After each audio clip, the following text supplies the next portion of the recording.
And that is why today I publish plans to scale Bitcoin so that it has the bandwidth for everyone to make transactions as often and as quickly as they need. Ok, l'objectif de cette vidéo est de vous partager pourquoi cette annonce est historique et comment Starknet va scaler Bitcoin. Vous ne le savez peut-être pas, mais le plan dont parle Eli Ben-Sasson, l'inventeur des zk-Stark, dans cette récente vidéo ne date pas d'hier. Mais le plan a commencé il y a de ça 11 ans. Tout commence dans les années 1900, où deux innovations à la base de Starknet font leur apparition. Initialement décrites par Goldwasser, Micali et Rakoff dans leur article de 1985, The Knowledge Complexity of Interactive Proof Systems, où on y trouve les prémices des zk-Proof. Les Zero Knowledge Proof sont une technologie cryptographique qui permet de prouver la validité d'une information sans révéler cette même information. Une vidéo explicative arrivera très vite pour vous démontrer d'où vient cette magie. En attendant, il y a plus urgent à expliquer. En 1992, à la suite de 7 théorèmes sur les mathématiques et cryptographie avancées, Aurora et Safra nous délivrent leur dernière recherche décrivant le théorème PCP, Probabilistic Checking of Proof. On y retrouve une nouvelle méthode mathématique permettant de surveiller et garantir l'intégrité d'un calcul volumineux, vérifiable à partir d'un faible ordinateur, pour que les preuves soient facilement vérifiables par tous.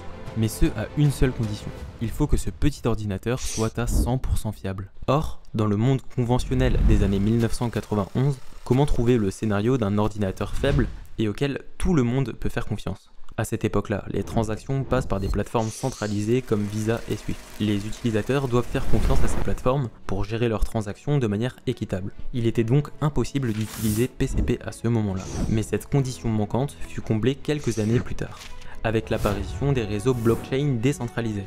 Cet espoir de voir un ordinateur faible et fiable pointe le bout de son nez. Faible parce que n'importe qui peut faire tourner un nœud dans ce réseau blockchain, et fiable parce que tous ces nœuds font consensus. En effet, une catégorie cruciale d'innovation au-delà de la cryptographie et du calcul a émergé en 2008. Le travail de Satoshi a tout changé. Bitcoin a revitalisé la nature peer-to-peer des échanges d'argent en éliminant le besoin d'un intermédiaire de confiance. Et c'est Eli Ben-Sasson qui reprend la recherche à partir de la technologie PCP et les Zero Knowledge Proof, pour dans un premier temps créer les zk-Snark, puis par la suite créer les zk-Stark.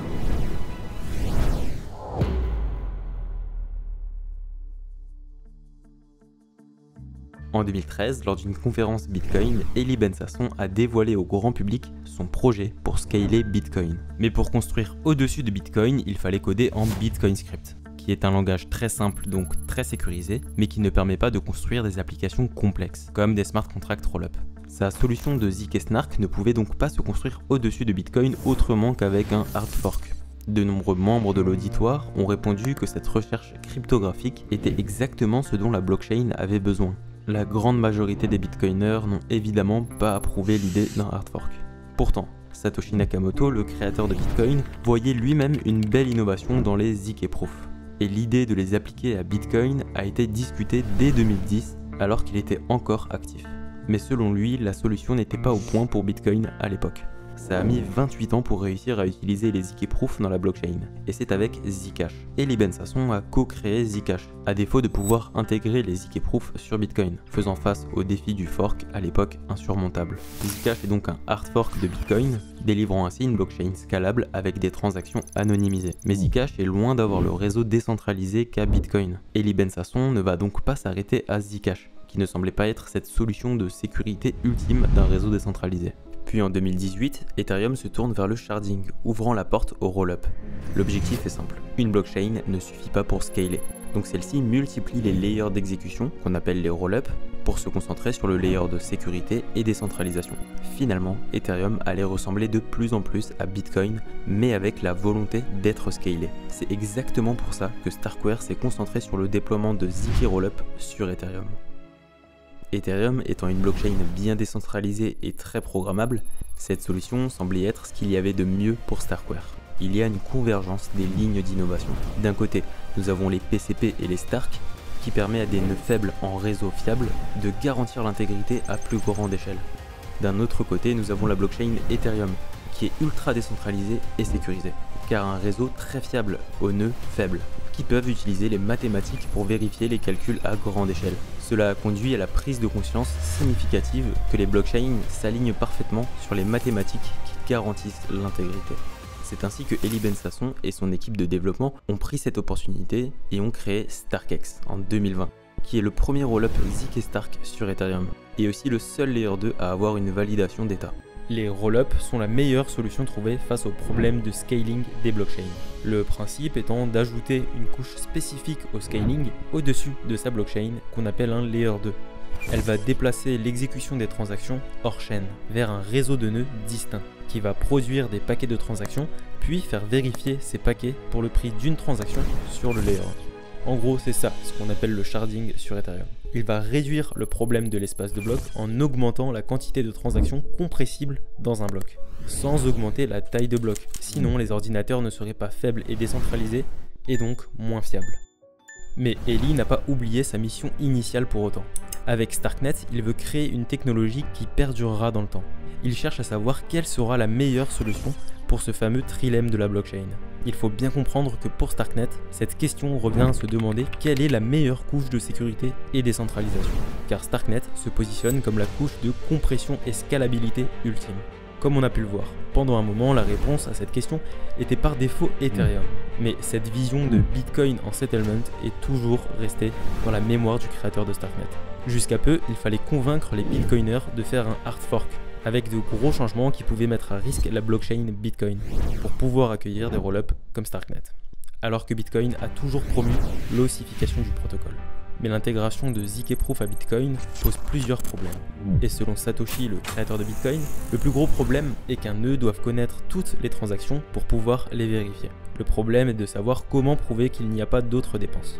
Il semble qu'un nœud doive connaître toutes les transactions pour pouvoir les vérifier. S'il ne connaît que le hash des points d'entrée et de sortie, il ne peut pas vérifier les signatures pour voir si un point de sortie a déjà été dépensé auparavant. Avez-vous des idées à ce sujet ? Demande-t-il. Il fallait trouver une solution pour que Bitcoin puisse vérifier facilement l'entièreté de l'état de son Layer 2, avec une ZK Proof en Layer 2, qui pour rappel permet à un petit ordinateur fiable et faible comme Bitcoin de vérifier de gros ordinateurs de Starknet avec des preuves mathématiques. Tout ça est maintenant possible grâce aux grandes avancées qu'ont fait Starkware et la communauté Bitcoin ces dernières années. Jusqu'à aujourd'hui, Starkware nous a prouvé que leur solution est la plus scalable et sécurisée, avec 5 ans d'ancienneté sans aucune fraude, et plus de 1 trillion de dollars passant par la technologie développée par Starkware. Alors oui, Starkware est capable d'amener cette solution aux problématiques citées par Satoshi. Mais la mise en place de cette solution amène un deuxième problème, celui de la compatibilité avec la virtual machine Bitcoin Script. Mais cette virtual machine ne permet de faire que quelques opérations. Ça ne permet pas de construire des choses très complexes comme des smart contracts roll-up. Mais une récente découverte risque de changer le cours des choses. Les Stark fonctionnent avec des hashes et des Merkle trees. Et il se trouve qu'une ancienne fonction qui a été autrefois disponible sur Bitcoin permettrait de faire superbement bien ces opérations de Merkle tree. Cette fonction clé peut être débloquée par l'opcode connu sous le nom d'opcat. Cette opération d'assemblage de données qui donne ce Merkle tree est très utilisée dans la blockchain, mais n'est pas faisable sur Bitcoin sans opcat. L'opcode fut enlevé à l'époque de la genèse de Bitcoin. Satoshi Nakamoto s'est rendu compte qu'il y avait un problème d'interaction entre Bitcoin Script et la fonction opcat. Opcat est le diminutif de concaténation. C'est une fonction qui permet la fusion de deux éléments en un seul. À la suite de cette fusion, l'élément est ajouté à la stack et ce processus peut se faire de manière illimitée, ce qui pourrait surcharger la taille de la stack de Bitcoin Script. Cela pourrait entraîner des risques de saturation des nœuds Bitcoin. Satoshi voulant laisser le protocole Bitcoin le plus simple et résilient possible, il n'a préféré prendre aucun risque. Il a décidé d'enlever la fonction opcat et différents opcodes qui pouvaient mettre à risque la blockchain à ce moment-là. Aujourd'hui, cette fonction qui tient sur 6 lignes de code est la clé de voûte qui ouvrirait la porte de l'évolutivité pour des transactions on-chain avec des frais très bas, de l'expressivité essentielle pour rendre la programmation sur Bitcoin ergonomique et sûre, avec un langage de programmation différent, plus puissant que le Bitcoin Script. Mais aussi plus de sécurité on-chain. Quel que soit le calcul, le script Bitcoin ne vérifie jamais qu'une preuve mathématique de calcul déléguée. Et enfin de la flexibilité. Le calcul sur Bitcoin peut stocker l'état global, ce qui permet une pléthore d'applications. 6 lignes de code. 6 lignes de code pour vérifier Starknet en Layer 2 sur Bitcoin. Et aujourd'hui, une nouvelle version d'Opcat est proposée, avec un contrôle de longueur, qui permet d'éliminer ce fameux vecteur d'attaque. Mais nous ne sommes pas à l'abri d'autres vecteurs d'attaque, que nous ne voyons pas encore. Et c'est ce qui freine certains bitcoiners. Le fait de pouvoir ajouter de la privacy sur Bitcoin peut là aussi poser des problèmes, car on le sait, les régulateurs d'État n'aiment pas ça. Bitcoin pourrait devenir la cible d'État, en plus des potentiels autres vecteurs d'attaque que nous ne voyons pas encore. Opcat faisant 6 lignes de code, il serait techniquement possible d'implémenter Opcat en quelques heures sur Bitcoin. Mais comme vous vous en doutez, il n'est pas prêt de se mettre en place tout de suite. Pour le moment, Starkware propose $1 million pour soutenir de nouvelles recherches qui mettront en lumière les avantages et les inconvénients de l'adoption d'Opcat sur Bitcoin. Si Opcat devait être implémenté sur Bitcoin, cela devrait prendre 6 mois pour intégrer Starknet en Layer 2. Mais ne serait-il pas considéré comme trop dangereux par la DAO de Bitcoin ? Après tout, Bitcoin est déjà bien comme il est. Il n'a besoin de rien d'autre que ce qu'il a déjà pour remplir sa mission initiale. Devrait-il se permettre d'ajouter ne serait-ce que 0,001% de risque d'échouer? Mais d'autres bitcoiners y voient une opportunité de faire de Bitcoin non seulement la meilleure réserve de valeur, mais aussi le réseau blockchain le plus utilisé. Une alternative complète au système financier traditionnel, en faisant la couche de base pour des roll-ups et applications décentralisées. Les mineurs de Bitcoin en tireraient un revenu supplémentaire avec l'augmentation de l'utilisation du réseau. Ça générerait davantage de frais, ce qui entraînerait une augmentation du nombre de mineurs et donc de la décentralisation pour profiter de ces revenus. Qui dit plus de sécurité sur le réseau dit plus d'adoption sur le Layer 2 qui aimerait en profiter. Et comme tu peux le voir, ces revenus supplémentaires entraîneront une boucle vertueuse pour Bitcoin. Il ne nous reste plus qu'à espérer que les potentiels vecteurs d'attaque ne restent que hypothétiques.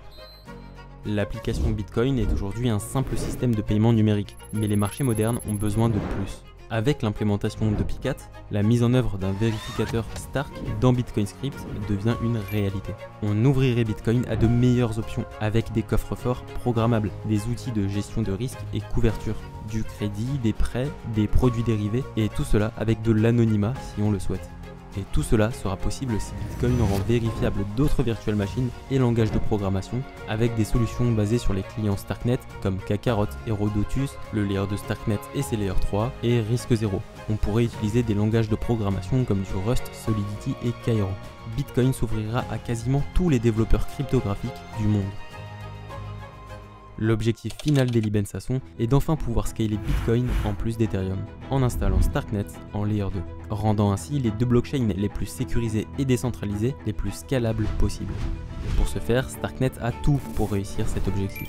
En effet, depuis la création de Bitcoin en 2008, Bitcoin a connu plusieurs optimisations. Parmi celles-ci, on retrouve Taproot et Segwit, qui ont facilité l'intégration de Layer 2, en permettant à Bitcoin de recevoir beaucoup plus de données pour pas cher. De plus, des progrès sont enfin réalisés pour intégrer les ZK-Proof à Bitcoin avec le projet ZeroSync. Si OP4 permet en théorie à Bitcoin de vérifier des preuves Zero Knowledge, il faut encore développer en pratique un tel vérifieur sur Bitcoin Script. Pour cela, ZeroSync est une initiative cofondée par Eli Ben Sasson et lancée en 2022 par George Lucas, qui a commencé avec une version légère qui est actuellement intégrée dans ZeroSync appelée LightSync. Il valide les lots d'en-tête des blocs Bitcoin et atteste de leur validation correcte à l'aide d'une preuve Stark.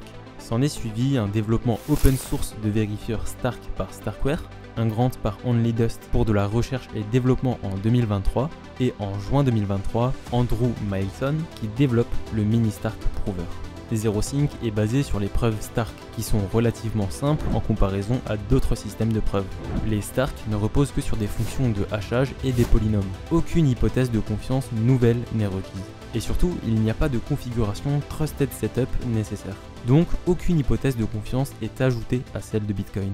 Nous en reparlerons dans une prochaine vidéo, mais les Stark font beaucoup de sens pour scaler Bitcoin, pour ne pas dire que c'est la seule façon, si on est Bitcoin maximaliste. ZeroSync travaille donc pour l'intégration éventuelle d'un vérifieur ZK-Proof dans la couche principale de Bitcoin, mais travaille aussi pour implémenter les preuves de Bitcoin. Pour cela, ZeroSync utilise le langage Cairo, créé par Starkware. Il travaille en étroite collaboration avec les développeurs qui utilisent des outils Stark sous-jacents à ZeroSync. Le fonds de financement Bitcoin Sats s'est aussi aligné au développement de ZeroSync pour finalement en faire le projet le plus attendu par les deux communautés afin de scaler Bitcoin. Il ne faut pas perdre de vue la mission de base de Bitcoin et des cryptos. Les crypto-monnaies peuvent rééquilibrer les mondes numériques et financiers. Ils peuvent garantir l'intégrité de l'argent et la liberté des échanges. en restituant le contrôle des grandes technologies aux individus souverains. C'est un outil pour responsabiliser les humains et les communautés. Et aucune vision de ce type n'est complète sans une mise à l'échelle de la blockchain qui a lancé ce grand projet. Le livre blanc de Bitcoin prévoyait un réseau qui serait adapté à l'utilisation des paiements petits et grands et exploité par tous, riches et pauvres. Aujourd'hui, 1,5 milliard de personnes dans le monde n'ont même pas de compte bancaire. Les paiements Bitcoin ne seraient pas seulement une alternative pour ces personnes, mais en fait leur seule solution pour un accès aux infrastructures financières. Bitcoin dispose aujourd'hui de très peu de capacités, rendant les transactions trop chères pour la quasi-totalité de ces 1,5 milliard. Faire de Starknet un outil dont Bitcoin peut tirer parti nous offrira le meilleur des deux mondes. Une formidable innovation cryptographique soutenue par la sécurité de Bitcoin pour ainsi atteindre l'échelle dont il a besoin pour servir tout le monde en performance. Telle était la mission de Starknet et son fondateur, et ce depuis le début. Alors, suivons de très près la proposition de réintégrer OP4 sur Bitcoin et les avancées techniques en cours sur Starknet dont Bitcoin pourrait profiter. J'ai hâte de voir tout ça évoluer. Pour ne rien rater à ce sujet, vous pouvez nous suivre sur Twitter, ainsi que les comptes officiels de Starknet. Et pour plus de contenu de ce type, n'oubliez pas de liker et de vous abonner. Sur ce, je vous dis à très vite, ciao les Starknotes.